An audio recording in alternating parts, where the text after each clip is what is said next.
তরুণেরা বাপেরা হযরত ইমাম হুসাইন হুজুরের দিকে একবার আমার রাসূলুল্লাহ তাকাতে লাগলেন, আর একবার হযরত ইব্রাহিম নিজের খুনের বাচ্চা দিয়ে তাকাতে লাগলেন। আল্লাহ নবীর নূরে চোখ দিয়ে পানি ঝরতে লেগেছে, দাড়ি মোবারক দিয়ে বুকটা ভেজে যাচ্ছে। আহারে কাকে দি কাকে ছাড়ি, দুটোই তো আমার কাছে প্রিয়। একটা আমার খুনের বাচ্চা, আর একটা হলো আমার অন্তরের ভালোবাসার বাচ্চা, আমার কলিজার টুকরি ফাতেমা সন্তান মাওলা আলীর খুন রয়েছে। কিন্তু আমি রাসূলুল্লাহ, আমার কাছে দুটোই তো বড় প্রিয়। এই সময়ে আল্লাহ নবী ফায়সালা টেনে দিলেন, ও হযরত জিবরাইল যান, আল্লাহ পাককে যে জানিয়ে দেন আমি আমার ইব্রাহিমকে আমার হুসাইনের উপরে কুরবান করে দিলাম। এ যুবকেরা, তাই আল্লাহ নবী বারবার হুসাইন হুজুরকে আদর করতেন আর বলতেন, এ হুসাইন রে, তোর উপরে আমার বাচ্চা ইব্রাহিমকে আমি মুহাম্মদ কুরবানি করেছি। এ যুবকেরা, আমার রাসূলুল্লাহ ইমাম পাকদেরকে কতটা মুহাব্বত করতে, ভালোবাসতেন, পিয়ার করতেন। সেই ইমাম পাক হুজুরদের আলোচনা কি করব। আল্লাহ নবী, নূর নবী, দয়া নবী, রহমতের নবী আমার একদিন মদিনা নববী শরীফের মেম্বার থেকে নেবে নবী আমার মেম্বারে দাঁড়িয়ে খুতবা দিতে লেগেছে। ঠিক এমনই সময় দেখা যায় ইমাম হাসান হোসেন দু ভাই আস্তে আস্তে মদিনার মসজিদ নববী শরীফে ঢুকতে লেগেছে। বড় ভাই হযরত হাসান আর ছোট ভাই হযরত হোসাইন। ছোট ভাই তখনও আরো ছোট, তাই ঠিকভাবে চলন ঠিক হয় না, কোন রকম দুলে দুলে পা ফেলে ফেলে আল্লাহ নবীর মদিনার নববী শরীফে ঢুকতে লেগেছে। নবী আমার খুতবা দিতে লেগেছে। হঠাৎ করে আল্লাহ নবীর নজরটা যে ইমাম হাসান হোসেনের দিকে পড়েছে, আল্লাহ নবী খুতবাটা বন্ধ করে দিয়েছে। খুতবা বন্ধ করে দিয়ে আল্লাহ নবী আগে আগে এসে এমন করে ইমাম হাসান হোসেন দুজনকে নবী আমার দুই কোলে নিয়ে বুকে করে জড়িয়ে ধরে আগিয়ে নিয়ে গিয়ে মেম্বারের উপরে বসিয়ে দিয়ে আল্লাহ নবী আবার খুতবা শুরু করেছে। নামাজ শুরু হয়ে গেছে। ঠিক এমনই সময় ইমাম হাসান হোসেন আল্লাহ নবীর পিঠ মুবারকে উঠে পড়েছে। দুদিকে পা দিয়ে নানা জানে চুল মুবারককে মজবুত করে ধরে আল্লাহ নবীর পিঠে তারা লাপালাপি করতে লেগেছে। নবী আমার মাথা তুলছে না, সিজদায় পড়ে যে সুবহান রাব্বিল আলা, সুবহান রাব্বিল আলা তাসবিহ পড়তে লেগেছে।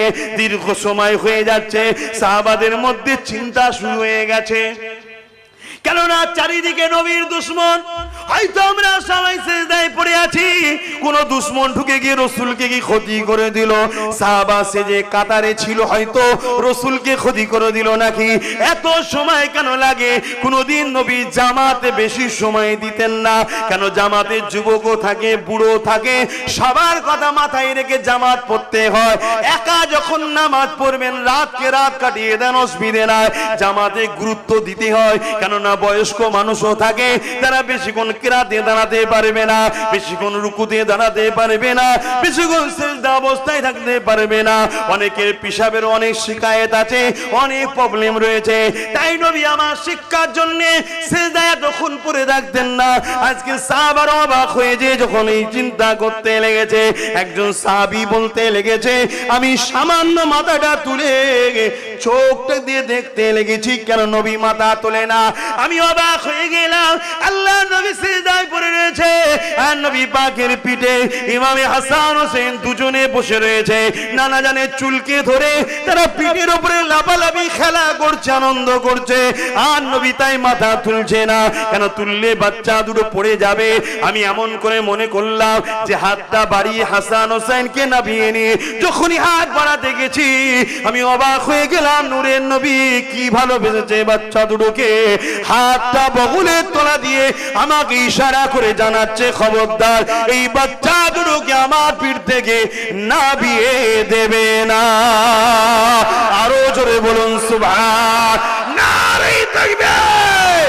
ইমাম হাসান হোসেন, ইমাম হাসান হোসেন জান্নাতি যুবকদের সরদার। নারে তাকবীর।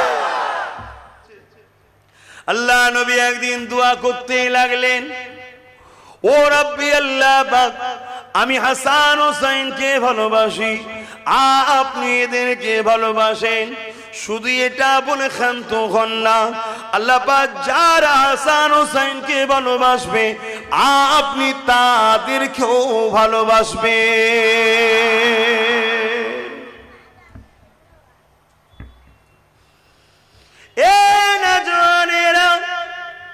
আমাদের লিডার, আমাদের জান্নাতি যুবকদের সরদার হযরত ইমাম হাসান হোসেন কেমন ছিলেন?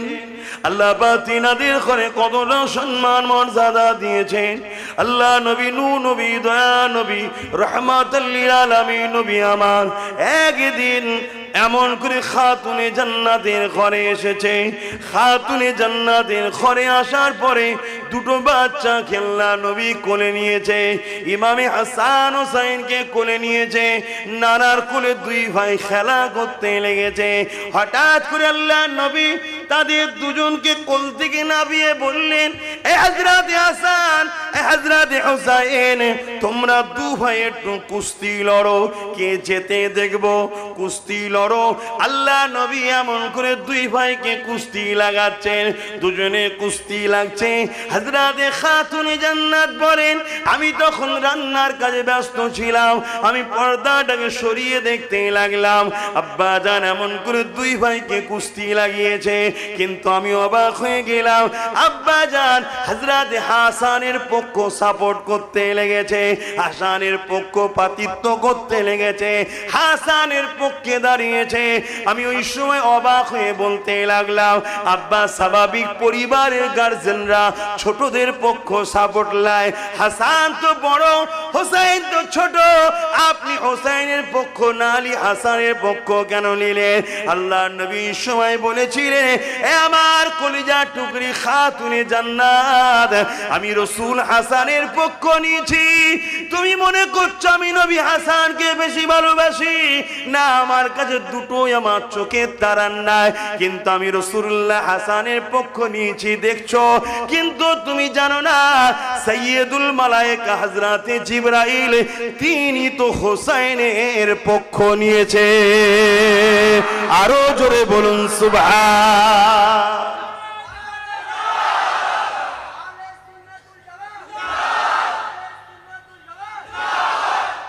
এই যে হুজুরের কথা শুনলেন, ইমাম হাসান পাক হোসেন পাক হুজুরের কথা শুনলেন, শুনে কি বুঝলেন? যে রাসূলুল্লাহ হযরতে হাসান হুজুরের পক্ষে, হযরতে জিবরাইল আলাইহিস সালাম হোসেন হুজুরের পক্ষে। সমস্ত নবীদের সরদার ইমামুল আম্বিয়া তিনি হযরতে হাসানের পক্ষে, আর ইমামুল মালাইকা তিনি হোসেনের পক্ষে। যে দুটো বাচ্চাকে ছোটবেলা থেকে সমস্ত নবীদের সর্দার লালন পালন করে, সমস্ত ফারিস্তাদের সর্দার লালন পালন করে, এইটা শোনার পরে আমাদের মনটা একটা খুশি আনন্দ হয়েছে না হয়নি? এটা ঈমানের বৈশিষ্ট্য। এটা কি? তার মানে এতটুকু শিওর হয়ে থাকেন আপনাদের ঈমান, বলুন ঈমান আলহামদুলিল্লাহ আছে, বলুন সুবহানাল্লাহ। আর এটা শোনার পরে কারো দিলে যদি মনে হয় আরে এ থেকে দিন কি বুঝবো, তোমার দাড়িটা আছে, ওই দাড়ি হলো শিখ পাঞ্জাবিদের সমতুল্য হয়ে যাচ্ছে। তোমার টুপিটা আছে, ওই টুপি রাইসুল মুনাফিক আব্দুল্লাহ ইবনে উবাই বা আজকালকার আমাদেরকে ধোঁকা দিবার জন্য একদল নেতারা টুপি পরে, ওদের মতো টুপি আছে। কথা বুঝছেন না, বোঝেন না? তোমার নামাজ আছে, ওই নামাজ 7 কোটি বছর ইবলিস পড়েছিল, ইবলিস মার্কা নামাজ আছে, তোমার ঈমান নাই। আমার কথা বুঝছেন না, বোঝেন না? নিবার হন নিন, না নিবার হন না নিন। আমি কাউকে জোর করে খাওয়াতে এসিনি, কারণ ইসলাম ওই ফুটপাতে পড়ে থাকা জামা কাপড় বিক্রি করার জিনিস নয়, যে জোর করে গুজে দিবার জিনিস। ইসলাম এমন একটা ব্যান্ড, যে নিয়েছে সে দুনিয়া আখেরাতের কামিয়াবি পেয়েছে, আর যে নেয়নি দুনিয়া তো জিল্লাত, আখেরাতে তো আযাবের শেষ নাই। আসেন আমার ইমাম পাকের আলোচনা করি। এ নওজওয়ানেরা, হযরত ইমাম হোসেন, হযরত ইমাম হাসান দুই ভাই একদিন হাতে লিখা করেছে। এখন আমরা বাচ্চাদেরকে সিলেটে লিখাই বা খাতাতে লিখাই, তখনকার সময়ে পাথরে বা চামড়ার উপরে লিখা হতো। যাক যে কোনো বিষয়ে যে কোনো জিনিসের উপরে দু ভাই কিছু লিখেছে, মায়ের কাছে নিয়ে এসে বলে আম্মা কার লেখাটা বেশি সুন্দর হয়েছে। স্বাভাবিক আমাদের বাচ্চারাও করে, কিন্তু খাতুনে জান্নাত দেখছে বাচ্চা তো আল্লাহর নবীর পিয়ারা বাচ্চা, যদি আমি কারো একটা পক্ষ লি আর একটার মনে দুঃখ হয়ে যাবে, ঠিক? তাই খাতুনে জান্নাত বললেন যাও তোমার আব্বা মাওলা আলীর কাছে চলে যাও, হযরতে আলী এর সমাধান করবে। নিজের থেকে ঠেলে দিলেন। হযরতে আলীর কাছে দুজন ভাই চলে গেল, ছোট ছোট, আব্বা জান কার হাতের লেখা ভালো?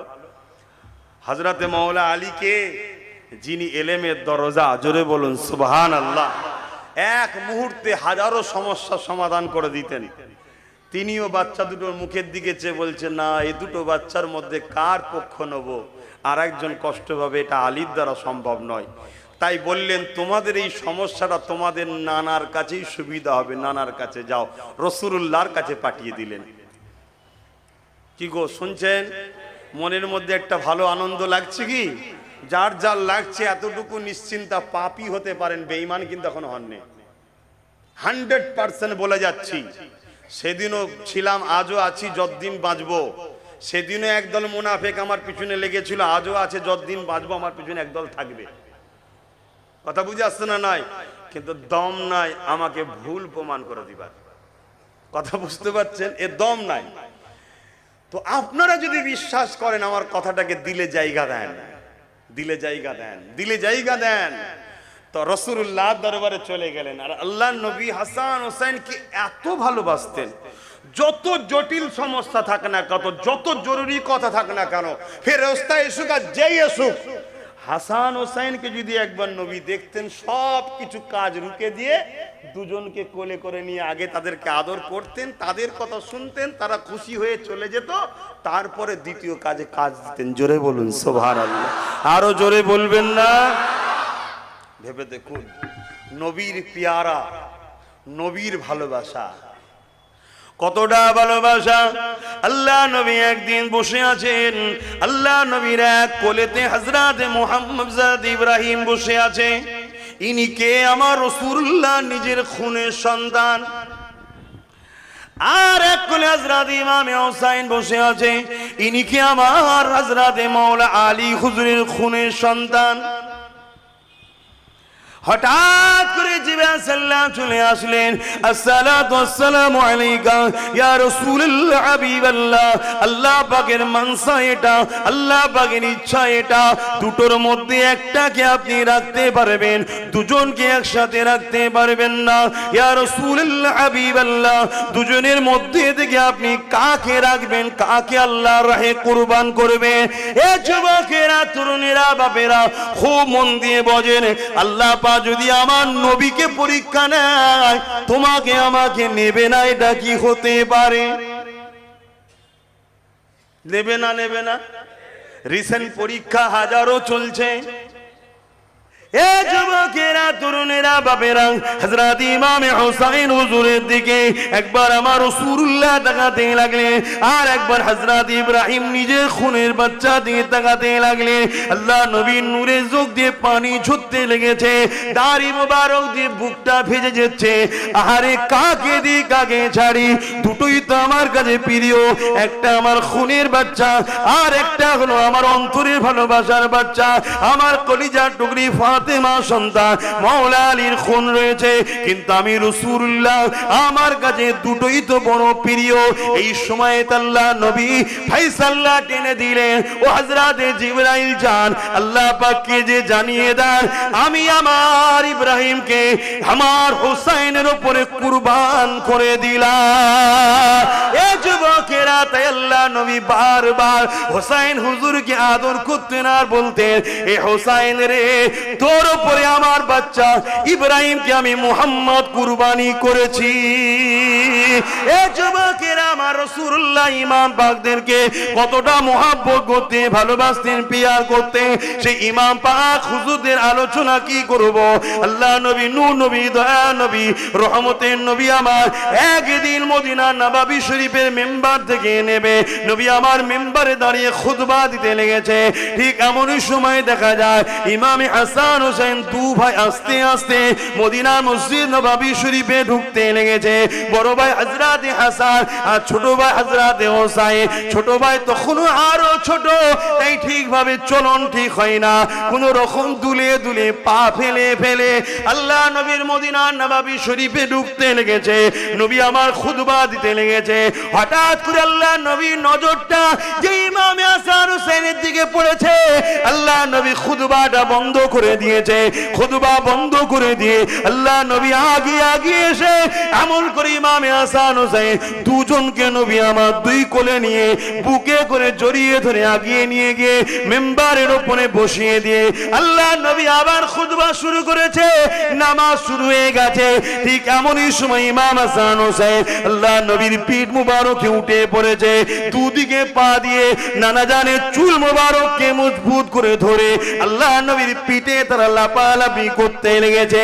নবী আমার মাথা তুলছে না, সিজদায় পড়ে যে সুবহান রাব্বিল আলা সুবহান রাব্বিল আলা তাসবিহ পড়তে লেগেছে। দীর্ঘ সময় হয়ে যাচ্ছে, সাহাবাদের মধ্যে চিন্তা শুরু হয়ে গেছে, কেননা চারিদিকে নবীর দুশমন।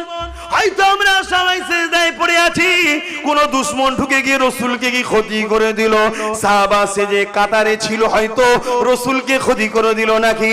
এত সময় কেন লাগে? কোনদিন নবী জামাতে বেশি সময় দিতেন না, কেন জামাতে যুবকও থাকে বুড়ো থাকে, সবার কথা মাথায় রেখে জামাত পড়তে হয়। একা যখন নামাজ পড়বেন রাতকে রাত কাটিয়ে দেন, অসুবিধে নাই, জামাতে গুরুত্ব দিতে হয়। কেননা বয়স্ক মানুষও থাকে যারা বেশিক্ষণ কিরাতে দাঁড়াতে পারবে না, বেশিক্ষণ রুকুতে দাঁড়াতে পারবে না, বেশিক্ষণ সিজদা অবস্থায় থাকতে পারবে না, অনেকের পেশাবের অনেক শিকায়েত আছে, অনেক প্রবলেম রয়েছে। তাই নবী আমার শিক্ষার জন্য সিজদায় তখন পড়ে থাকতেন না। আজকে সাহাবারা অবাক হয়ে যে যখন এই চিন্তা করতে লেগেছে, একজন সাহাবী বলতে লেগেছে আমি সামান্য মাথাটা তুলে চোখটা দিয়ে দেখতে লেগেছি, কেন নবী মাথা তোলে না। আমি অবাক হয়ে গেলাম, আল্লাহ নবী সিজদায় পড়ে রয়েছে আর নবী পাকের পিঠে ইমাম হাসান হোসেন দুজনে বসে রয়েছে। নানা জানের চুলকে ধরে তারা পিঠের উপরে লাফালাফি খেলা করছে, আনন্দ করছে, আর নবী তাই মাথা তুলছে না। কেন তুললে বাচ্চা দুটো পড়ে যাবে। আমি এমন করে মনে করলাম যে হাতটা বাড়িয়ে হাসান হোসেনকে নামিয়ে নিয়ে যখনই হাত বাড়াতে গেছি, আমি অবাক হয়ে গেলাম, নূরের নবী কি ভালোবেসেছে বাচ্চা দুটোকে। হাতটা বগলের তলা দিয়ে আমাকে ইশারা করে জানাচ্ছে খবরদার এই বাচ্চা দুটোকে আমার পিঠ থেকে নামিয়ে দেবে না।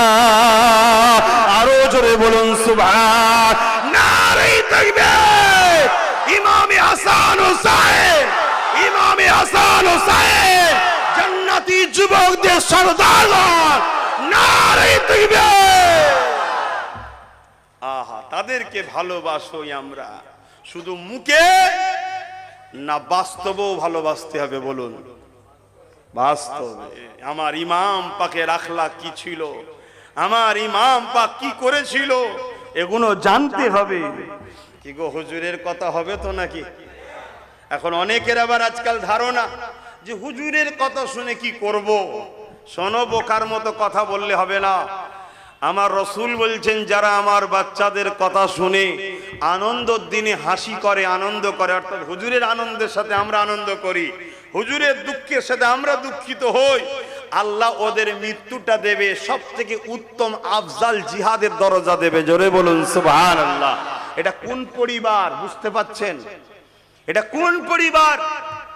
যে পরিবারে কোরআন এসেছে, যে পরিবারের সদস্যর জন্য আল্লাহ জান্নাত করেছে, যে পরিবারে সকাল সন্ধ্যা দুপুরে জিবরাইল আসতো বিনা ইজাজতে ঘরে ঢুকতো না, সেই পরিবারের কথা বলছি।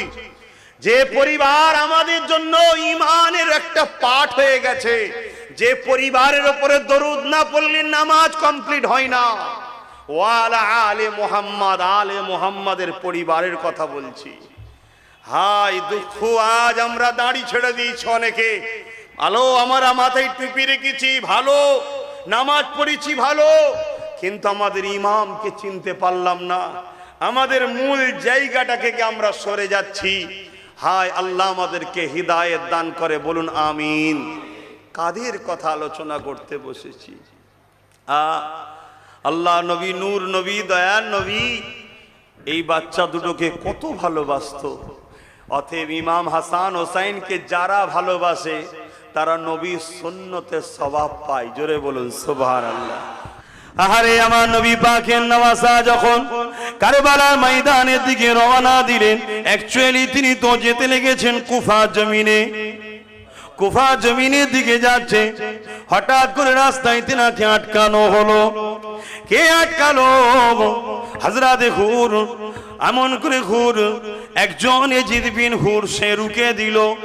ইমাম পাক এবং তিনার সঙ্গী সাথী মিলে ৭২ বা ৮২ জন ছেলে রয়েছে, বাচ্চারা রয়েছে, পরিবার রয়েছে। কেউ যদি লড়াই করতে যায় পরিবার ছেলেদের তো নিয়ে যাবে না। তেনাদের কাছে তো লড়াই করার জন্য যুদ্ধের সামান থাকবে তাও কিছু নাই। কেননা দাওয়াত দিয়েছিল, কে দাওয়াত দিয়েছিল? কুফার মানুষরা দাওয়াত দিয়েছিল।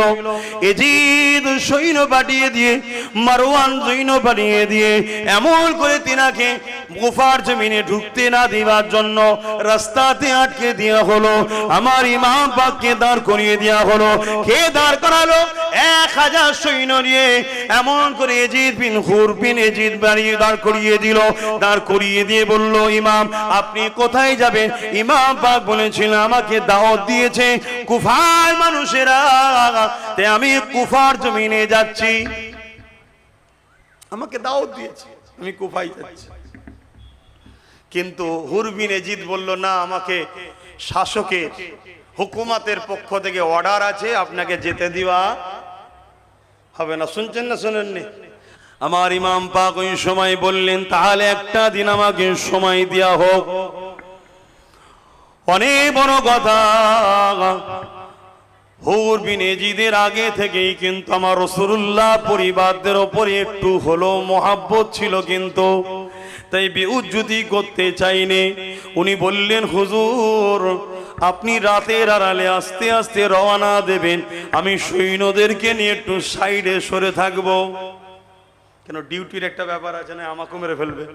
শুনছেন না? কিন্তু চাইছে না। অনেক বড় কথা। এই খবর চলে গেল এজিদ বাহিনীর কাছে যে হুর নরম ব্যবহার দেখাচ্ছে, তাই সঙ্গে সঙ্গে আরো ৬০০০, এইভাবে ২২,০০০ সৈন্য চলে এলো। কত? এক ইমাম পাককে রুকার জন্য কত? সে যুবকেরা, তরুণেরা, বাপেরা মনে রেখে দেবেন, আমার ইমাম পাক ওই সময় তাবু করতে বললেন, তাবু তৈরি হলো। শুনছেন তো নাকি? তাবু তৈরি হয়ে গেল। ওই তাবুতে দেখা যায় সারা রাত ধরে ইমাম পাক কি করেছিল, ওদিকে এজিদ বাহিনীর তাবু তৈরি হলো। আপনারাও শুনছেন তো নাকি? ইমাম পাকের দিকে তো নাকি? তাহলে ইমাম পাকে যদি হন তাহলে ইমামের খানদানের দিকে থাকবেন না? সারা রাত ধরে ইমাম পাক তাবুর মধ্যে নামাজ পড়েছেন, কোরআন তেলাওয়াত করেছেন, দুয়ার মধ্যে কাটিয়েছেন। আর ওদিকে এজিদ বাহিনীতে কি হয়েছে? ইতিহাস কি বলে? ইতিহাস শিক্ষা দেয় তো নাকি? বলো বলো, ইতিহাস কি বলে? বাস্তবের সঙ্গে মিলাতে হবে। আজকেও কি হচ্ছে দেখুন। আর ওদিকে এজিদ বাহিনীতে সারা রাত নারী নিয়ে নাচ হয়েছে, মদ শরাবের আড্ডা হয়েছে, গান তৎকালীন সময় যে সিস্টেমে ছিল ভাড়া করে নিয়ে এসে আনন্দ ফুর্তি করা হয়েছে। পরের দিন লড়াই শুরু হয়ে গেল, হক আর নাকের লড়াই। কিন্তু জুম্মার দিন ছিল, ইমাম পাক খুতবা দিতে লেগেছে। ওই খুতবাতে ইমাম পাক বক্তব্য দিতে লেগেছে।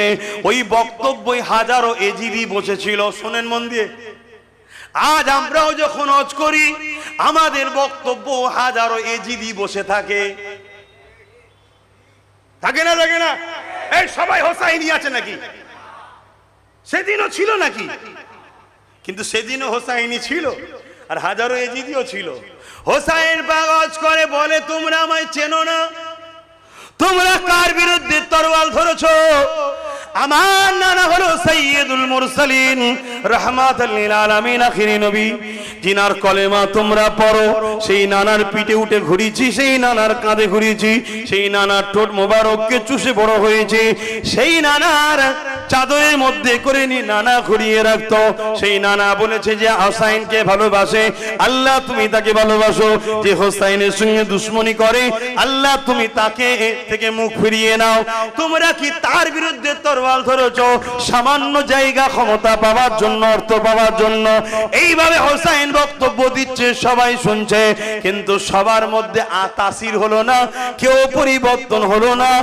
একজন পরিবর্তন হলো, যিনি হলো হযরতে হুর, যিনি প্রথম হোসাইনকে রুকেছিল, তিনি পরিবর্তন হয়ে গেলেন।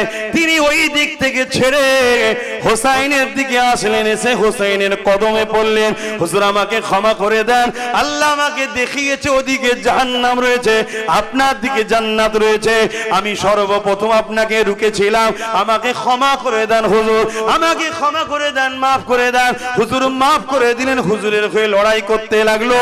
180-র উপরে এজিদি কুত্তাকে জাহান্নামে পাঠিয়ে দিয়ে হুজুর আল্লাহর জান্নাতি হয়ে গেলে।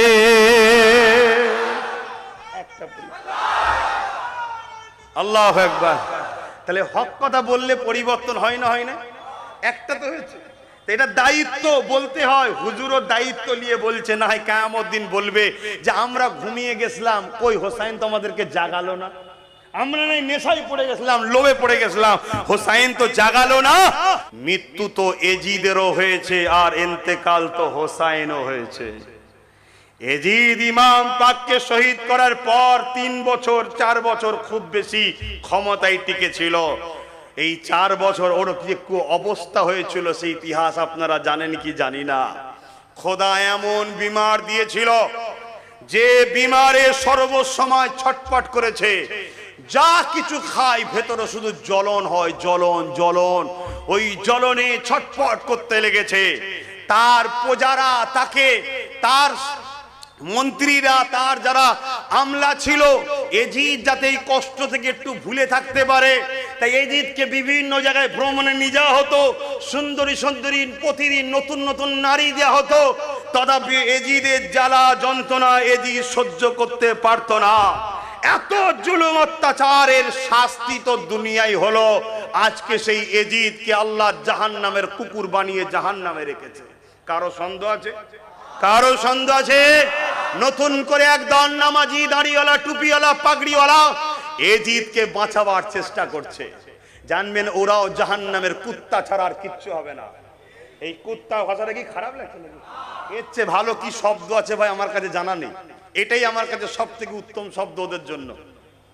তাই আমি বলছি, কথা বুঝে আসছে? মনে রাখবেন, আজকেও কিছু মানুষ চক্রান্ত করছে, এজিদকে বাঁচাবার চেষ্টা করছে। তাই আজও বলে যায়, সেদিনও আহলে রসুলদের উপরে জুলুম হয়েছে, আজও আহলে রসুলদের উপরে জুলুম হবে, এটা স্বাভাবিক।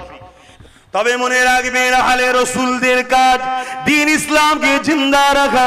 তাই যুগে যুগে ইমাম পাকের বংশধরেরা, যুগে যুগে সাহাবা হুজুরদের খানদানেরা আজ ইসলামের ঝান্ডাকে জিন্দা রেখেছে। এ যুবকেরা, যুগে যুগে জিদিরা আমার রাসূলুল্লাহ দ্বীনকে মিটাবার চেষ্টা করেছে। যুগে যুগে তাদের সাথ একদল মুনাফিক উলামারা দিয়েছে। এই ভারতের জমিনের একটা ইতিহাস বলে যায়, এই ভারতে একজন মুনাফিক ছিল, যার নাম হলো হতভাগা আকবর। সে কিনা আমার নবীর দ্বীনকে মিটাবার জন্য দ্বীনে ইলাহি বলে একটা নতুন ধর্ম চালু করতে চেয়েছিল। ওই আকবর কিন্তু একা ছিল না, তার পাশে হাজার হাজার মুফতি ছিল, হাজার হাজার আলেম ছিল, হাজার হাজার হাফেজ ছিল। আকবরের শাসন ক্ষমতার কাছে তারা মাথা নত করে দিয়েছিল, আকবরের অর্থ লোভের কাছে তারা মাথা নত করে দিয়েছিল, আকবরের খুশামদি করতে লেগেছিল, আকবরকে নানান দিক দিয়ে নতুন নতুন কৌশল অবলম্বন করেছিল। কিন্তু সেই সময়ে দেখা যাবে ওই আকবরের বিরুদ্ধে যিনি লড়েছিল উনিও খানদানের রাসূল, অন্য কেউ নয়, আমার মুজাদ্দিদুজ্জামানের দাদর পীর হযরতে মুজাদ্দিদ আল-ফিসানি রাহমাতুল্লাহ আলাইহি তিনি লড়াই করেছিলেন। সেই লড়াইতে দেখা যায় মুজাদ্দিদ আল-ফিসানির দিকে গুটি কত মানুষ ছিল। আর হতভাগ আকবরের কাছে শাসন ক্ষমতা ছিল, তাই তার ডকে হাজারো মুফতি গেছে, তার দিকে হাজারো আলিম গেছে, তার দিকে হাজারো হাফেজ গেছে, তার দিকে হাজারো ইমাম গেছে, কিন্তু মুজাদ্দিদ আল পেশানির দিকে গুটি কত ইমানদার রয়েছে। কিন্তু আমার আল্লাহ কোন দিকে, এটাই হলো জানার বিষয়। যদি আল্লাহ পাক দ্বীনে মুহাম্মাদি ছেড়ে দিয়ে দ্বীনে ইলাহিকে সাপোর্ট করে, তাহলে আপনি বলতে পারেন হতভাগা আকবরের দিকে আল্লাহ ছিল। নাউযুবিল্লাহ মিন জালে, হতভাগা আকবরের দিকে আল্লাহ নয়, আকবর তো দ্বীনে মুহাম্মাদির দিকে ছিল, তাই মুজাদ্দিদ আল পেশানির দিকে ছিল। হযরতে মুজাদ্দিদ আল পেশানি দোয়া করতে লাগলেন, আল্লাহ পাকের আযাব শুরু হয়ে গেল। ওই আযাবেতে হতভাগা আকবরও ধ্বংস হলো, তার পক্ষে যত হাজারো মুফতি আলেম ছিল তারাও ধ্বংস হয়ে আজ জাহান্নামের কুত্তা তৈরি হলো। এই যুবকেরা তাই বলে দিয়ে যায়, এই দুনিয়ায় সবাইকে মরতে হবে। তুমি রহমানের দিকে থাকলেও মরবে, শয়তানের দিকেও থাকলে মরবে, হুসাইনের দিকেও থাকলে মরবে, ইজিদের দিকেও থাকলে মরবে। কিন্তু তোমার আখিরাতটা কোথায় হবে? তুমি সারা জীবন তুমি এজিদের দলে থাকবে, এজিদকে সাপোর্ট করবে, এজিদের কর্মকাণ্ডকে বাহবা দেবে, এজিদের কর্মকাণ্ডকে শক্তিশালী করবে, এজিদকে সাপোর্ট করে আরো ক্ষমতায় বসাবে, আর পরকালে গিয়ে হোসাইনের সঙ্গে জান্নাত যাবে। এই আশাটা করে লাভ হবে না, হবে না। তাই সেদিন মুজাদ্দিদ আল পেশানি আমল করে আমার রাসূলুল্লাহ দিকে ছিল, হোসাইনের দিকে ছিল, হতভাগা আকবর এজিদের দিকে ছিল, সে বরবাদ হয়ে গেছে। আজও চোখের সামনে আমরা দেখতে পাচ্ছি দুটো দিক হয়ে গেছে, একটা এজিদের দিক, একটা হোসাইনি দিক। এজিদের দিকে যদি তোমরা থাকো তাহলে বরবাদ হয়ে যাবে, হোসাইনের দিকে যদি থাকো দুনিয়ায় জুলুম হবে। কারণ এজিদের হাতে ক্ষমতা থাকে, এজিদ প্রশাসন দিয়ে তোমায় জুলুম করবে, এজিদ শাসকের ক্ষমতা নিয়ে তোমার উপরে অত্যাচার করবে, তোমার কাজকে বন্ধ করে দেবে, তোমায় মিথ্যা কেস দেবে, তোমাকে শুলিতে চড়াবে, তোমাকে ফাঁসিতে চড়াবে, তোমাকে অনেক কষ্ট দেবে। মনে রেখে দেবে, যেটাই তোমার উপরে হোক না কেন, তোমার আল্লাহ পক্ষ থেকে এটা পরীক্ষা শুধুমাত্র। এই পরীক্ষায় তুমি যদি ধৈর্যের সাথে কামিয়াবি হতে পারো, কোনো চিন্তা নাই, তুমি হোসাইন পাকের সঙ্গে জান্নাতি হয়ে যাবে। আরো জোরে বলুন সুবহান।